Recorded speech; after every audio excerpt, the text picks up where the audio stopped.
Hello नमस्कार. श्री स्वामी समर्थ. 22 तारखेला माझ्या बाळांना झालेले आहेत 6 महिने कंप्लीट. हाफ बर्थडेचं आम्हाला सेलिब्रेशन करायचं होतं. न्यू बॉर्नचे आम्हाला फोटो काढायचे होते, पण ते काही काढणं झालं नाही. म्हणजे त्यांच्या वेळेस खूप थंडी होती, तर त्यामुळं काही न्यू बॉर्नचे फोटो काढले नाहीत. आणि नंतर असं ठरवलं होतं की जेव्हा ते 6 महिन्याचे होतील तर तेव्हा फोटोशूट करूया. पावसामुळे ह्यावेळीही काही जमलं नाही. मग अचानक ठरलं की आपण वॉटरमेलनचा केक करूयात आणि घरीच फोटोशूट करूयात.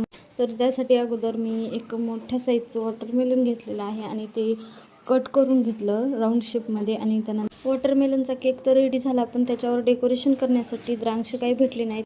पावसामुळं द्राक्ष तर भेटलीच नाहीत, पण त्याचबरोबर बेरीजसुद्धा भेटली नाहीत. आणि लास्ट पर्याय होता ते म्हणजे जांभळं, तर जांभळं पण भेटली नाहीत. पावसामुळं काहीच भेटलं नाही, म्हणजे कोणतेच फ्रूट भेटले नाहीत. खूप जास्त पाऊस होता त्या दिवशी, तर त्यामुळं म्हणलं जाऊ द्या, घरी मखाने होते तर ते मखाने त्यानं डेकोरेशन करून बघूया कसं वाटते कसं नाही. डेकोरेशन पूर्ण झाल्याच्या नंतर खरंच खूप छान केक दिसत होता म्हणजे. आणि फोटोशूटही खूप छान झालं. म्हणजे फोटो व्हिडिओ खूप छान निघालेले आहेत. म्हणजे मी विचार केला नव्हता की केकही एवढा सुंदर दिसेल.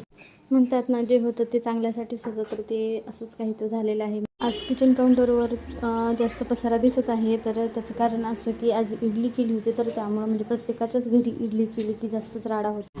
दिवसभर इडलीचा राडा काही संपत नाही. तर बघा, फायनली केक रेडी झालेला आहे आणि किती छान दिसत होता. तर हिला फोटो काढायचे म्हणले की एकदम खुश होते. तर दादूला एवढा काही नाद नाही फोटो काढायचा. म्हणजे पहिले तो रडतच होता सारखं फोटो काढायचे म्हणले की. प्रत्येक फोटोमध्ये तो रडकाच निघायचा, पण आता फोटो काढू द्यायला आहे, मस्त स्माईल द्यायला आहे. रिया तर पहिल्यापासून फोटो काढू देते. म्हणजे प्रत्येक वेळी फोटो काढायचे म्हणले की ती मस्त स्माईल देते, पोज देते. तुम्ही जर तिचे म्हणजे फर्स्ट मंथपासून जर फोटो पाहिले असतील तर तुम्हाला ते समजेलच. केकला बघून रियाला असं वाटत होतं की हे नवीन काय आहे. तर ती केक ओढून घेण्यासाठी बघा की तिची धडपड सुरू आहे.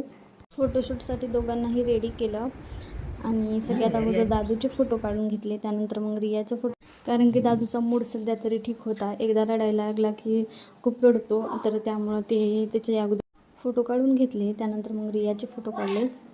केकला ओढण्यासाठी त्याची पण धडपड सुरू होती बघा.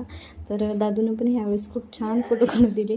आणि 6वा महिना त्यांना संपलेला आहे आणि 7वा लागलेला आहे, तर त्यामुळं काही त्यांना दोघांनाही तेवढं काही बसता येत नाही. तर त्यामुळं आम्ही अगोदर खाली गादी टाकली होती. त्यानंतर मऊ फरचं फॅब्रिक टाकलं होतं. तर हे फॅब्रिक मी मिशोवरून मागवलं होतं. खरंच हे फॅब्रिक खूप उपयोगी पडतं. म्हणजे ज्यांच्या घरी लहान बाळ आहेत त्यांचे फोटोशूट करायला खूप छान फॅब्रिक आहे. आणि दोघांनी यावेळेस काही परेशान केलं नाही. म्हणजे त्या दोघांचाही मूड छान होता. म्हणजे झोपेतून उठले होते आणि त्यानंतर मग दोघांचे एकत्र व्हिडिओ फोटो काढले. तुम्हाला जर आजचा मिनी ब्लॉग आवडला असेल तर व्हिडिओला लाईक करा, शेअर करा, तसंच आपल्या चॅनलला सबस्क्राईब